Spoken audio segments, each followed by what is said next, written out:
बातिल से दबने वाले आहे आसमा नहीं हम, सबुर तो कर सुका है तू इम्तिहा हमारा। বাতিলের রক্ত চক্ষু দেখে ভয় পাওয়া যাবে না, বাতিলের সাথে কোনো প্রকার আতাত চলবে না, বাতিলের সাথে মোকাবেলা করে এই জমিনে দিন কায়েম করতে হবে। কথা বলেন ঠিক কিনা? বাতিলের রক্ত চক্ষু দেখে ভয় পাওয়ার সুযোগ নাই, বাতিলের সাথে আতাত করা যাবে না, বাতিল কিয়ামত পর্যন্ত থাকবে। কথা বলেন ঠিক কিনা? এই ময়দান আপনার জন্য কেউ ছেড়ে দিবে না, বাতিলের সাথে মোকাবেলা করেই এই জমিনে দিন কায়েম করতে হবে। যেই কথাটি আমি বলতে চাচ্ছি, কবরটা যার ভালো হবে সব জায়গায় সে পাস করবে, আর কবরের জীবনটা যার খারাপ হবে সে সব জায়গায় ফেল করবে। এজন্য আমার নবী যেই কথাটি বলতেছিলেন, আমার নবী বললেন দুনিয়াতে গিয়া বেশি বেশি করে কাঁদবে আর কম কম করে হাসবে। বেশি বেশি করে কি বলেছে বলেন তো? কাঁদতে, বেশি বেশি করে কাঁদতে হবে। অথচ আমরা দুনিয়াতে এসে বেশি বেশি করে হাসি আর কাঁদি কম। উল্টাটা করি না?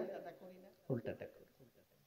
দেখবেন মানুষ হাসতে গিয়ে এমন ভাবে হাসে ৩২টা দাঁতে ৩৬টা বের হয়ে যায়, তাই না? আহা, আমার নবী বলেছেন কম কম করে হাসো আর বেশি বেশি করে কাঁদো। আমরা তার উল্টাটা করি, তাই না? কাঁদলে ফজিলতটা কি? কাঁদলে ফজিলতটা কি বলেন তো? আমার প্রিয় ভাইয়েরা, কাদার ফজিলত আছে। আশিকে রাসূলের চোখের পানি দিয়া জাহান্নাম নিভানো যাবে।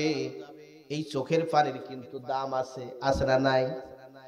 আশিকে রাসূল যারা, তাদের চোখের পানি দিয়া জাহান্নামের আগুন নিভানো যাবে। তবে পৃথিবীর কোনো ফায়ার সার্ভিস আপনার আগুন নিভাইতে পারবে না, যেমনি ভাবে এই আশিকে রাসূলের চোখের পানি দিয়া নিভানো যাবে। আজকে আমেরিকা কোথায় আগুন ধরছে? হ্যাঁ, নিভানোর মতো শক্তি তাদের নাই। তারা বলছে এটা শুধুমাত্র একমাত্র আল্লাহ ছাড়া আর কারোর পক্ষে সম্ভব না। পৃথিবীর সুপার পাওয়ার আমেরিকা যদি এই কথা বলে, আর বাংলাদেশ কি? আমার প্রিয় ভাইয়েরা, আমার নবী বলেন আশিকে রাসূলের চোখের পানি দিয়া জাহান্নামের আগুন নিভানো যাবে। এজন্য বেশি বেশি করে কাঁদো আর কম কম করে হাসো। আজকে আমরা কম কম করে হাসি না বেশি বেশি করে হাসি? বেশি বেশি করে হাসি আর কম কম করে কাঁদি, আমরা উল্টা দিকে আছি। আমার প্রিয় ভাইয়েরা, আমি যে উদাহরণটা দিতে চাচ্ছি, কেন আমরা কাঁদবো, এর ফজিলতটাই কি?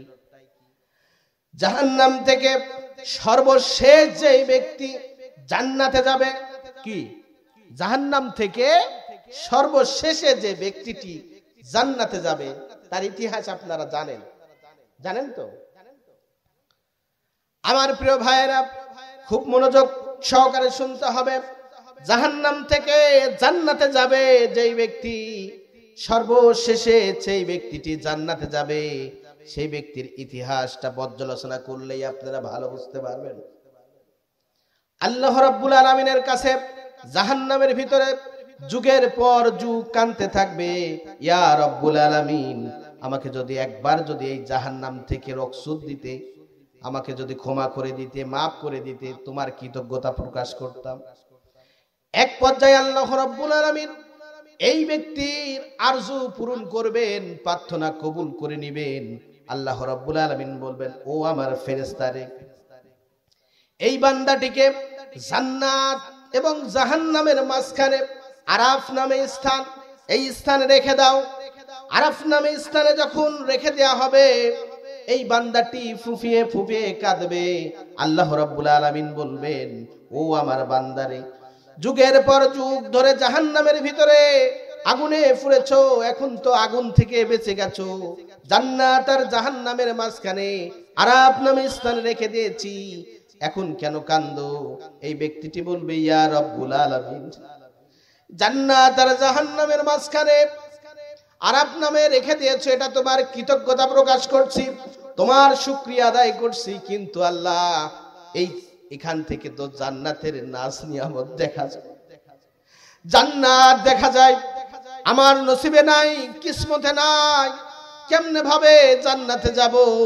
ইয়া রাব্বুল আলামিন, তোমার কাছে রিকোয়েস্ট করছি, আল্লাহ তুমি যদি একবার দয়া করে মায়া করে জান্নাতের গেটের কাছে আমারে দাঁড় করায় দিতা, অন্তর দিয়া চক্ষু দিয়া একবারে জান্নাতের দৃশ্যগুলা দেখতাম, কলিজারে ঠান্ডা করতাম। ইয়া রাব্বুল আলামিন, আল্লাহ রাব্বুল আলামিন এই বান্দার আরজু পূরণ করবেন।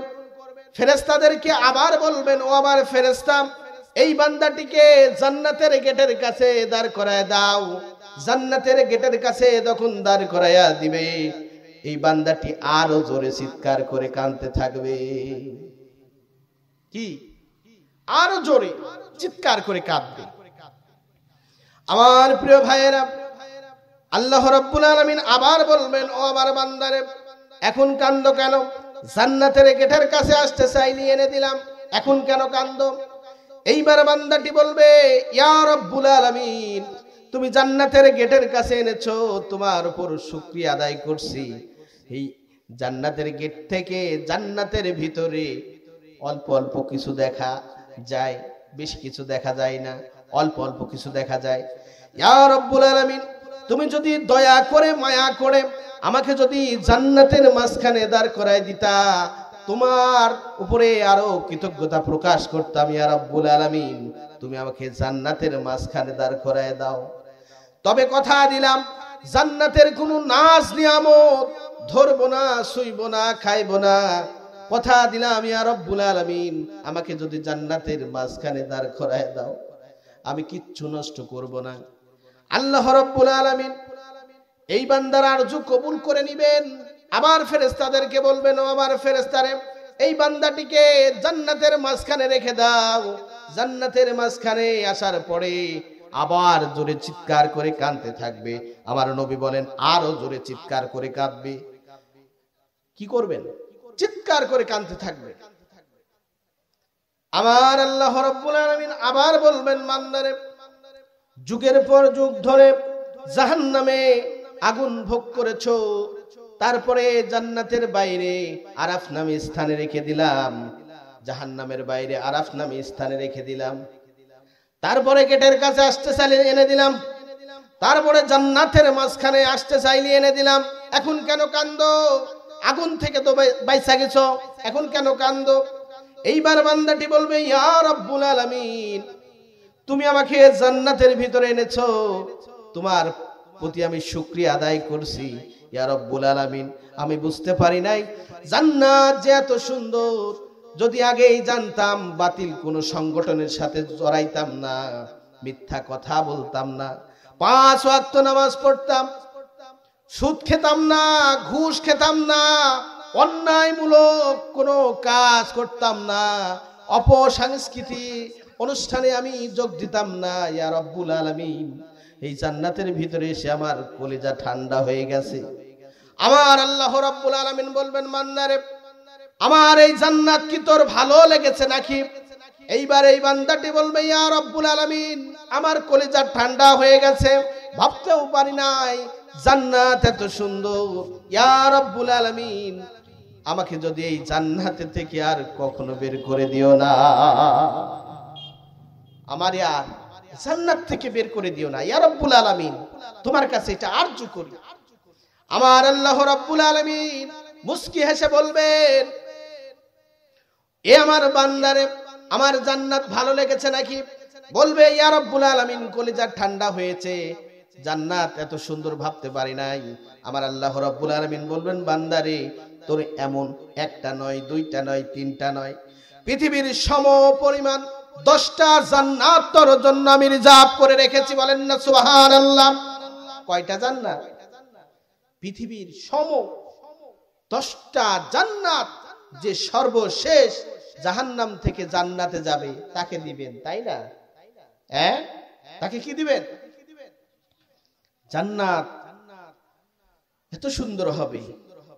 একজন বলছে, কে কে জান্নাতে যেতে চান? হাত উঠান। আপনারা জান্নাতে যেতে চান না?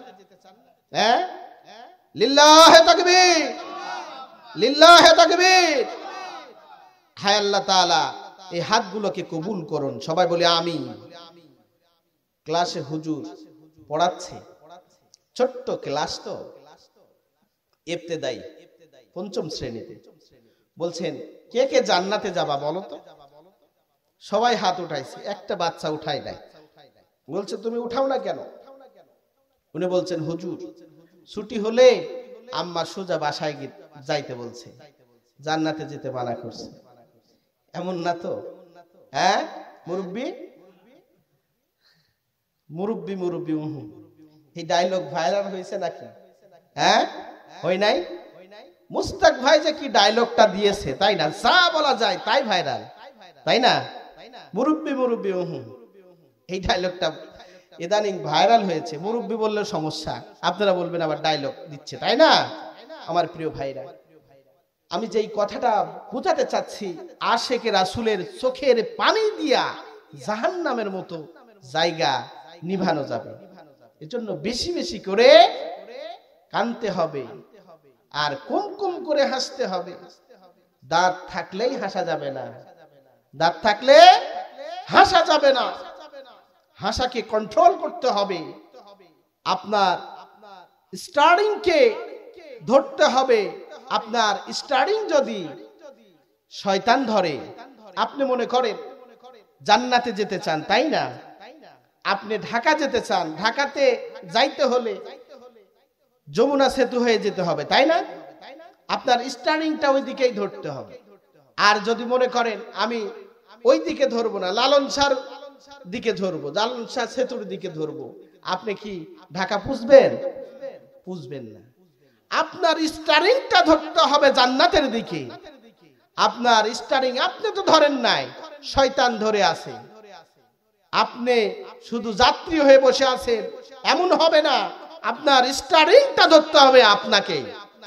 কথা মনে হয় বুঝাতে পারি নাই?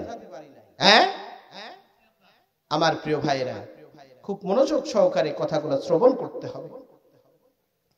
আমার প্রিয় ভাইরা, আল্লাহ রাব্বুল আলামিন খুশি হলে যেমন পৃথিবীর সম পরিমাণ 10টা জান্নাত দিতে পারে, আল্লাহ খুশি হলে কি দিতে পারেন দেখেন।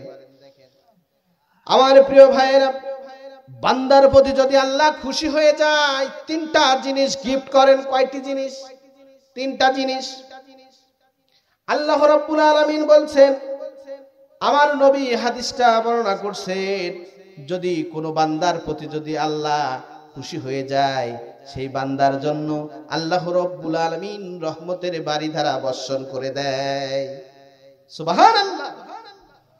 সাহাবীরা জিজ্ঞাসা করলেন, ইয়া রাসূলুল্লাহ, ইয়া হাবিবাল্লাহ, রহমতের বারিধারা কি? আমার নবী বললেন, রহমতের বারিধারাটা এমন, বৃষ্টি যেমন আকাশ থেকে নাজিল হয়, আকাশ থেকে পড়ে, তেমনি ভাবে রহমতের বারিধারা ওই বান্দার উপরে পড়তেই থাকে। সুবহানাল্লাহ। যেভাবে সুবহানাল্লাহ বললেন, মনে হচ্ছে সামনে একটা লোক নাই। হ্যাঁ, মনে হয় গোরস্থানে জালসা করছে। আমাকে অনেকে বলে, হুজুর শুধু কবরের জালসা করবেন, মাটির নিচের জালসা করবেন, মাটির উপরের জালসা করা যাবে না, এমন বলে কিনা বলেন? এখন সেই সময় নয় যারা কবরের ওয়াজ করবে সেই হুজুরের দাওয়াত দিবেন। আমার প্রিয় ভাইয়েরা, আল্লাহ রাব্বুল আলামিন যদি বান্দার প্রতি বেশি খুশি হয়ে যায়, ওই বান্দার জন্য সর্বপ্রথম রহমতের বারিধারা বর্ষণ করে দেয়।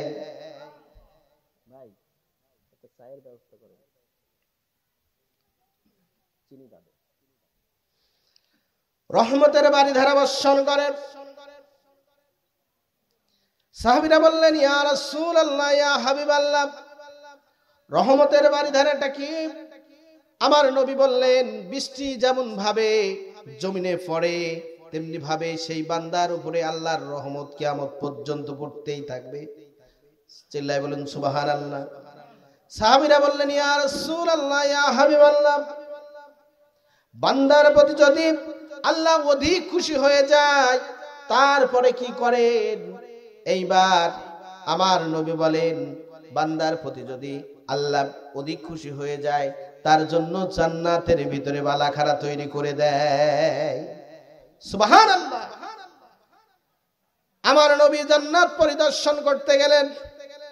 জান্নাতের ভিতরে ছোট্ট ছোট্ট ঘর দেখতে পেলেন। ঘর দেখার পরে জিব্রাইলকে বললেন, ও জিব্রাইল, এই ছোট্ট ছোট্ট ঘর কাদের জন্য? আর এই ঘর থেকে সুগন্ধ বের হয়ে আসছে, সুন্দর সুন্দর সুঘ্রাণ বেরিয়ে আসতেছে, এই ঘরগুলো কার জন্য?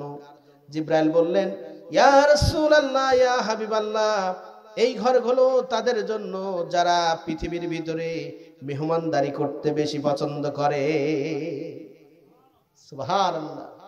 আজকে আমরা মেহমানদারি করতে পছন্দ করি না, বলি ব্রয়লারের যে দাম, আবার গরুর গোশতের কথা তো বলবোই না। মেহমান আসলে নাক সিটকায়, বলে, হ্যালো, কোথায় ভাই? আপনি কি নসিমন বাজারে নাকি? উনি বলছেন, না ভাই, আমি দেবত্বের বাজারে। তাই না ভাই, ফিরবেন না?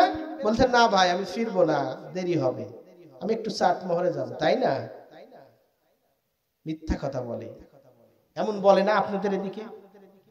মোবাইল হয়ে যে কি মিথ্যা কথা ছড়াচ্ছে। হ্যাঁ, ঢাকা থাকলে বলে কুষ্টিয়া, কুষ্টিয়া থাকলে বলে ঢাকা। বলছে এই কয়েক সেকেন্ডে চলে আসবে, আসলে কোনো সেকেন্ডের মধ্যেই পড়ে না। আমার প্রিয় ভাইয়েরা, মেহমানদারি যারা করতে বেশি বেশি করে মেহমানদারি করবে, আল্লাহ রাব্বুল আলামিন জান্নাতের ভিতরে বালাখানা তার জন্য তৈরি করে দিবেন। সাহাবীরা জিজ্ঞাসা করলেন, ইয়া রাসূলুল্লাহ, ইয়া হাবিবাল্লাহ, আল্লাহ যদি বান্দার জন্য অধিক খুশি হয়ে যায় তার জন্য কি করেন? এইবার আমার নবী বলেন, সেই পরিবারে একটি কন্যা সন্তান জন্ম দিই। সুবহানাল্লাহ। কি আজকে কন্যা সন্তান জন্মগ্রহণ করলে নানা এবং মামারা বিল দেয়, দাদা এবং ছেলে অর্থাৎ পিতা বিল পর্যন্ত দেয় না। ক্লিনিক হাসপাতালের বিল নানা এবং মামারা দেয়, এমন নজির আছে না নাই? কন্যা সন্তান জন্ম নিলে নাক সিটকায়, আবার কন্যা সন্তান এভাবে বলে কিনা বলেন? আমি কি বানায় কথা বলছি? বানায় কথা বলছি? অথচ আমার আল্লাহ রাব্বুল আলামিন কন্যা সন্তান দিয়েই ক্ষান্ত থাকেন না। ওই পরিবারে একটা রহমতের ফেরেশতা কিয়ামত পর্যন্ত একজনকে নিযুক্ত করে দেয়। কন্যা সন্তান যখন জন্ম নেয়, হাদিসের ভিতরে আছে, কন্যা সন্তানের উপরে রহমতের ফেরেশতা হাত বুলায় আর বলে, তুমি একটা দুর্বল দেহ আর একটা দুর্বল দেহ থেকে আসছো, তোমার প্রতি আল্লাহ রাব্বুল আলামিনের রহমত কিয়ামত পর্যন্ত বর্ষণ হতেই থাকবে। চিল্লায় বলেন সুবহানাল্লাহ, সুবহানাল্লাহ। আমার প্রিয় ভাইয়েরা, আমার নবী বলেন, আমি কন্যা সন্তানের পিতা। কি? আমি কন্যা সন্তানের পিতা।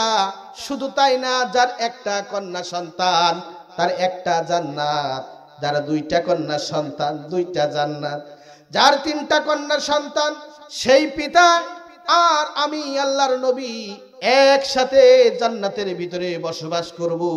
আল্লাহর নবী হাত উঠিয়ে এভাবে বললেন। কিভাবে বললেন? এই দুই আঙ্গুল উঠিয়ে এইভাবে বললেন, তার তিনটা জান্নাত, আর সেই পিতা আর আমি আল্লাহর নবী একই সাথে বসবাস করব। সুবহানাল্লাহ। আমার নবী বলেছেন, বাইরে থেকে যদি কোনো কিছু নিয়ে আসো, যেই হাদিয়াটা নিয়ে যাবে সর্বপ্রথম মেয়ের হাতে দিতে হবে। কার হাতে? অথচ আমরা উল্টা করি কেন? ছেলের হাতে দিই, তাই না? মেয়ে বেচার হলে আপনার জন্য জাহান্নাম কি ওয়াজিব হয়ে যাবে। যদি একবার যদি মেয়ে কষ্ট পায়, জান্নাত অবধারিত আপনার জন্য। নাউজুবিল্লাহ বললেন না। কন্যা সন্তানকে কষ্ট দিবেন না। কন্যা সন্তান আল্লাহর রহমত। কোন পুত্র সন্তানের জন্য কিন্তু আল্লাহর নবী এটা বলেন নাই। পরিবারের সব সদস্য থেকে কন্যা সন্তানকে বেশি ভালোবাসতে হবে। আমার মায়ে বোনেরা এটা অবশ্যই শোনে, মানে, কিন্তু বাপজানরা এটা মানতে চায় না। কন্যা সন্তান হলে দেখবেন আল্লাহ রাব্বুল আলামিন আপনার পরিবার সচ্ছলতা দিয়ে ভরিয়ে দিবেন। বলেন না সুবহানাল্লাহ।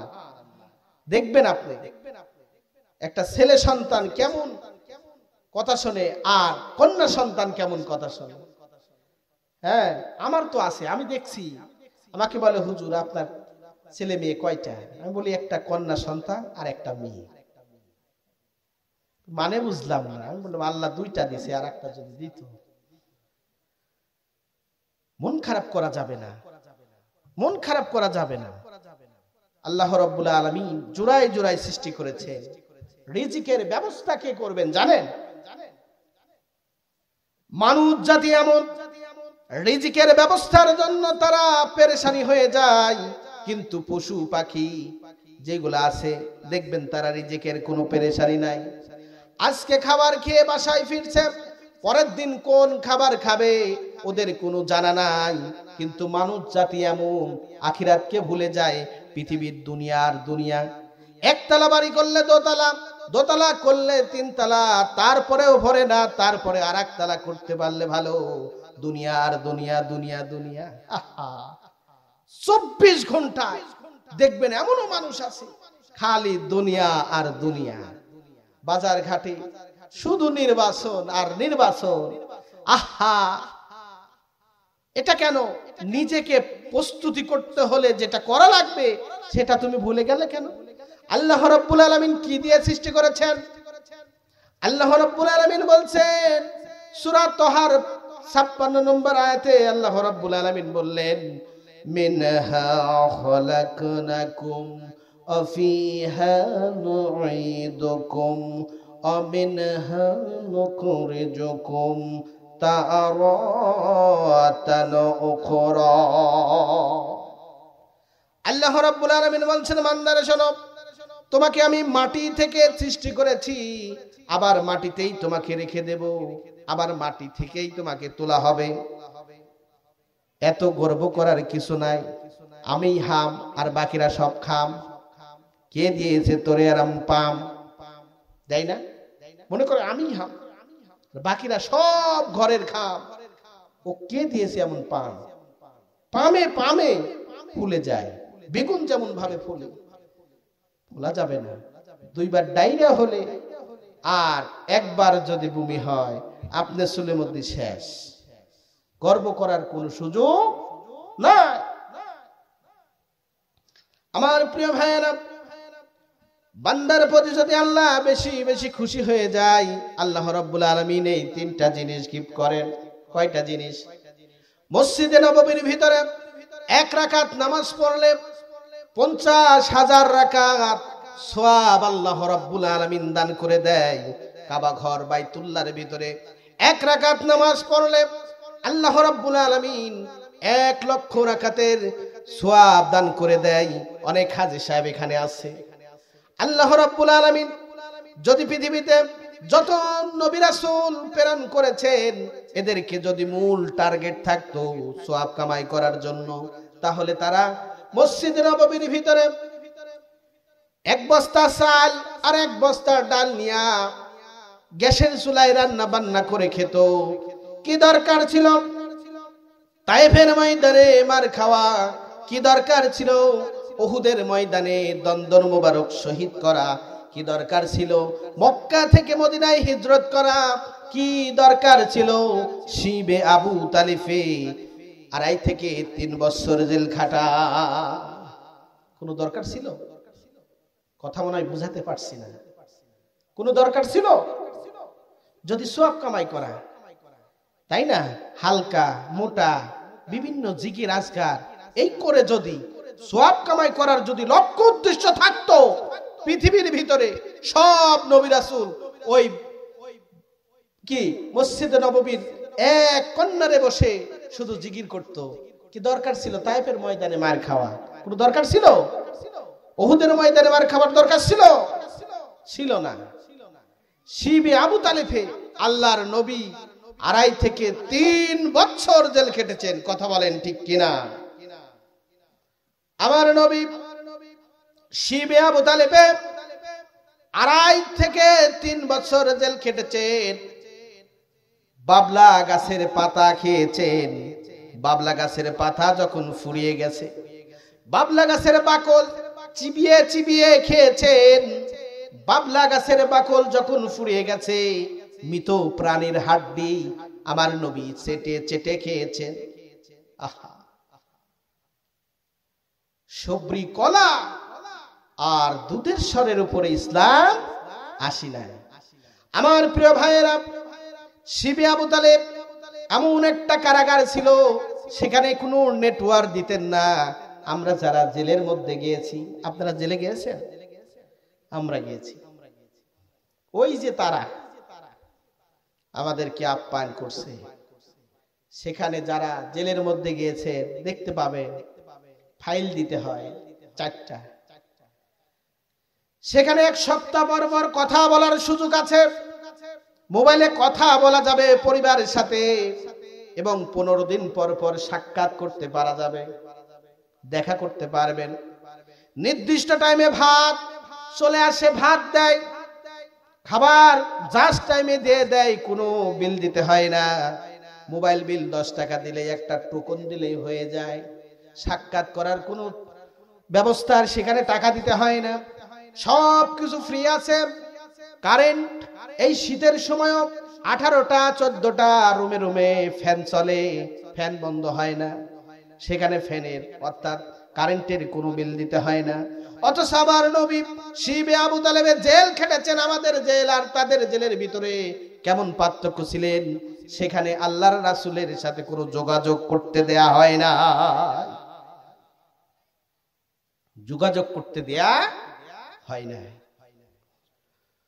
শিবে আবু তালিব সে এক কারাগার, কাটিল সেথায় তোমার বহুদিন হলো পার।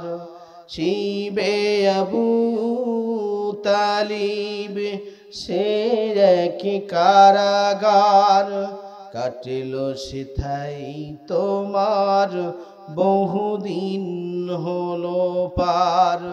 না খেয়ে না ঘুমে কত রাত কেঁদে কেঁদে, দিন কায়েমের তরে ধৈর্য ধরে ধরে।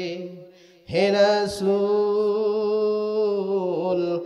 এসে গেল বদর উহুদ খন্দক পরীক্ষা, জানমাল দিয়ে পাস হলো সকল পরীক্ষা।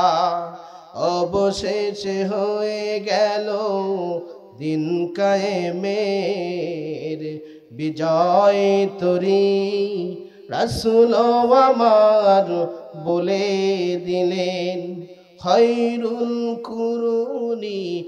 এজন্য মুমিন ব্যক্তিকে আল্লাহ রাব্বুল আলামিন পরীক্ষা করবে। সবরি কলা আর দুধের স্বরের উপরে ইসলাম আসি নাই। বাতিল সে দবনে ওয়ালে आहे आसमा नहीं हम, बातिल से दबने वाले आहे आसमा नहीं हम, सबूर तो कर सुका है तू इम्तिहा हमारा। বাতিলের রক্ত চক্ষু দেখে ভয় পাওয়া যাবে না।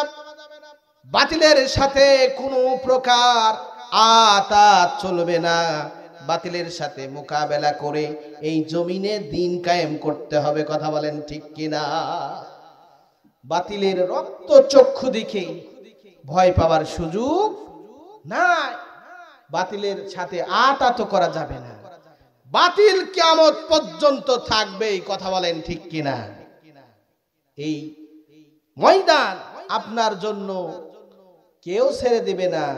বাতিলের সাথে মোকাবেলা করেই এই জমিনে দিন কায়েম করতে হবে। আমার প্রিয় ভাইয়েরা, আজকে সমাজে দেখা যায় তিন প্রকার হুজুর বর্তমান অবস্থান করে। কয় প্রকার হুজুর? তিন প্রকার হুজুর আমাদের মধ্যেই গলদ। তিন প্রকার হুজুর বর্তমান অবস্থান করে। একটা হচ্ছে সরকারি, আরেকটা হচ্ছে দরকারি, আরেকটা হুজুর হচ্ছে তরকারি। কথা বলেন ঠিক কিনা? সরকারি হুজুর, সরকার যেদিকে যায় ওই হুজুর বেচারি ওই দিকেই যায়। বৃষ্টি যেই দিকে পড়ে ছাতাটা ওই দিকেই ধরে। কথা মনে হয় বুঝাতে পারি নাই। এরা হচ্ছে সরকারি। আর বলবেন হুজুর, দরকারি হুজুর কারা?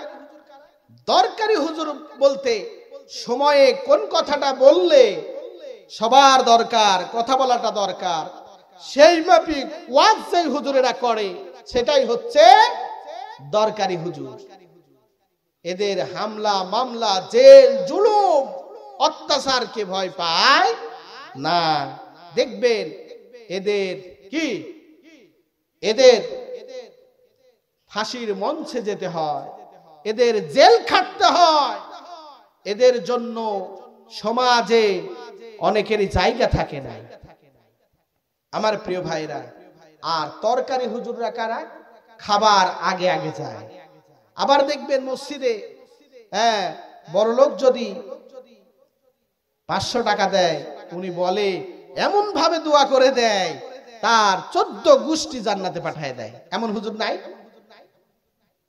আছে। আর যদি গরিব মানুষ 20 টাকা দেয়, বিরহমাতিকা ইয়ামার রহিম, শেষ। আছে না নাই? আছে না নাই? আমার প্রিয় ভাই, হুজুররাও হয়ে গেছে তিন প্রকার, তাই না? আমার প্রিয় ভাইরা, এক কালেমায় রুটি রুজি আর এক কালেমায় ফাঁসি। এমন হুজুর আছে না নাই? শহীদ আব্দুল কাদের মোল্লা ভাই আপনারা চেনেন। এই শহীদ আব্দুল কাদের মোল্লা বাংলাদেশের জন্য একজন মডেল হিসাবে তার জীবন বৃত্তান্ত যদি আলোচনা করতে যায়, দেখবেন শহীদ আব্দুল কাদের মোল্লাকে যখন ফাঁসির মঞ্চে উঠানো হচ্ছে তার পূর্বে জিলার এবং ওই জেলের ইমাম সাহেব তার কাছে গেলেন, বললেন হুজুর আপনি কালেমা পড়েন। শহীদ আব্দুল কাদের মোল্লা ভাই বলেছিলেন আমি অনেক আগেই কালেমা পড়েছি, আমার কালেমা পড়তে হবে না। আজ যেই কালেমা পড়ার কারণে সরকার আমাকে ফাঁসি দিচ্ছে, আর সেই কালেমা প্রতিষ্ঠা করতে গিয়ে সরকার আমাকে ফাঁসি দিচ্ছে, আর সেই কালেমা পড়ানোর জন্যই সরকার তোমাকে বেতন দিচ্ছে। কি কঠিন হয়ে যাচ্ছে! এক কালেমায় রুটি রুজি আর এক কালেমায় ফাঁসি। আহা,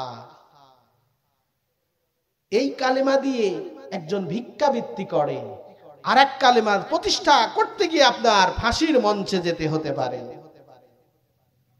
আল্লামা দেলোয়ার হোসেন সাঈদীর কথা না বললেই নয়। উনি একজন কি শহীদ ব্যক্তি বাংলার জন্য। ওনাকে বিষ প্রয়োগের মাধ্যমে হত্যা করা হয়েছে। যার হাত ধরে হাজারো আলেমের জন্ম হয়েছে, সেই ব্যক্তিকে এই বাংলাদেশে বিষ প্রয়োগ দিয়ে হত্যা করেছে, বিষ প্রয়োগের মাধ্যমে। কথা বলেন ঠিক কিনা? একটা ওলি ব্যক্তিকে চিনতে হলে 3টা গুণ থাকতে হবে। কয়টা? আমাদের রাস্তাঘাটে ওলি, আবার ওলির মোড়ও দেয়, দেয় না? আর আপনাদের এখানে আবার নসিমন বাজার, আহা কিলিক মোড়, এই যে বিভিন্ন মোড় দেয়, তাই না? আবার কি বলে রাজাকারের মোড়, বিভিন্ন উপাধি দেয়। আহা, একই অনেককে বলি, অনেক জায়গায় মাহফিলে যাই তো বলি যে আচ্ছা ভাই ক্লিক মোডটা কোথায়, আমার বলতেও কষ্ট হয়। আলহামদুলিল্লাহ এটা নূর বাজার, চিল্লাই বলুন সুবহানাল্লাহ। নসিবন বাজার না, এটার নাম কি? নূর বাজার। আল্লাহ হেদায়েত দান করুক, আমিন। আমার প্রিয় ভাইয়েরা, একটা ওলিকে চিনতে হলে তিনটা গুণ থাকতে হবে।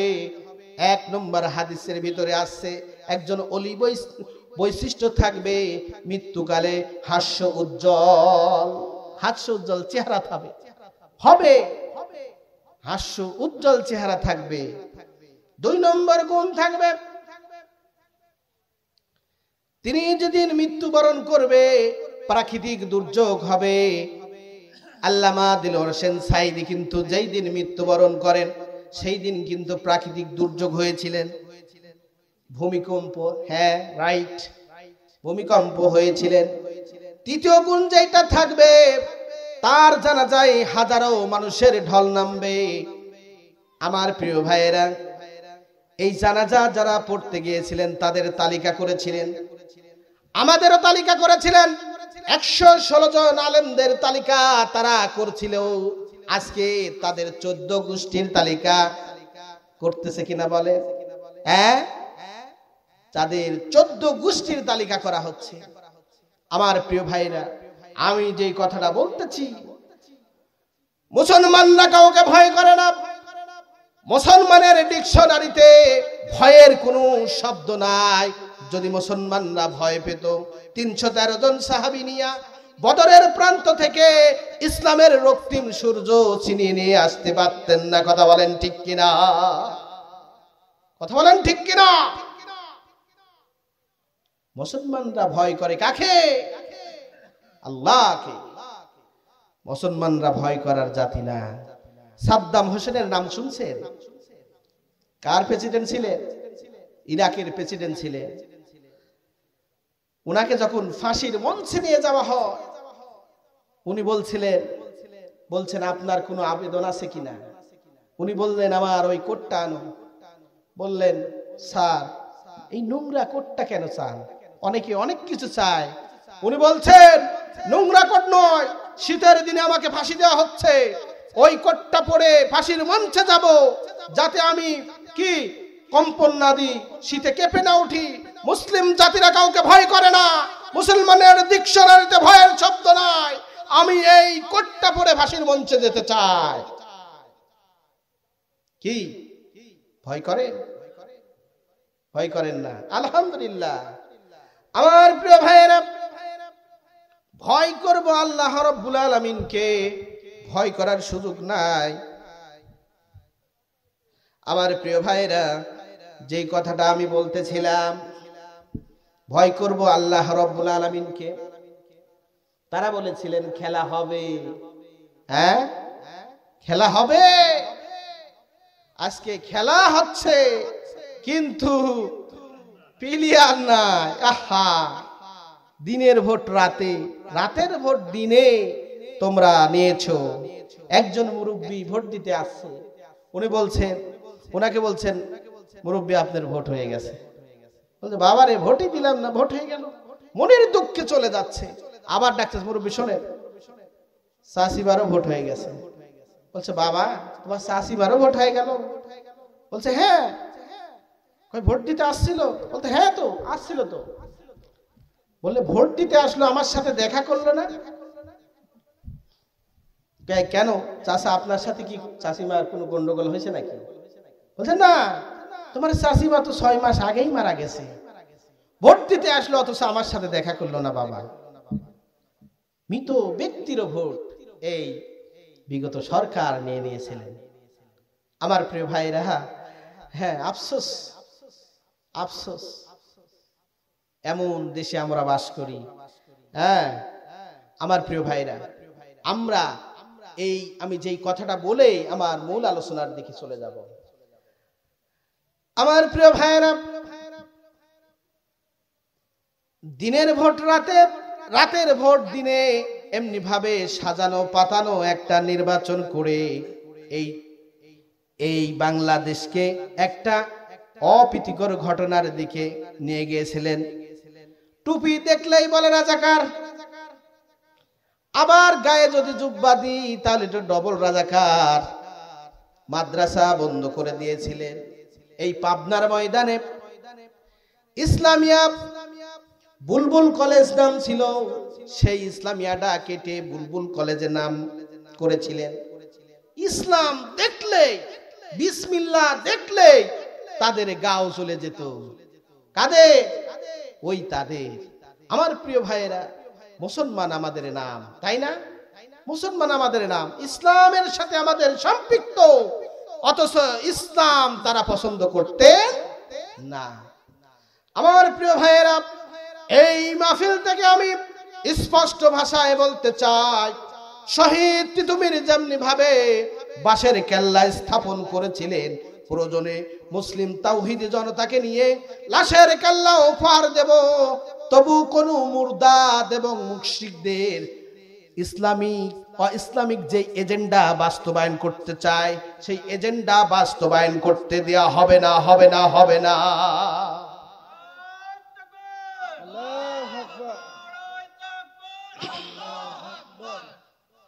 আমার প্রিয় ভাইয়েরা, আমরা বিশ্বাস করি আল্লাহ আমাদের রব, কোরআন আমাদের সংবিধান, রাসূল সাল্লাল্লাহু আলাইহি সাল্লাম আমাদের নেতা, জিহাদ আমাদের পথ, শাহাদাত আমাদের কাম্য। আমাদের ভয় দেখিয়ে লাভ নাই, কথা বলেন ঠিক কিনা? আমরা ভয় করার জাতি নয়।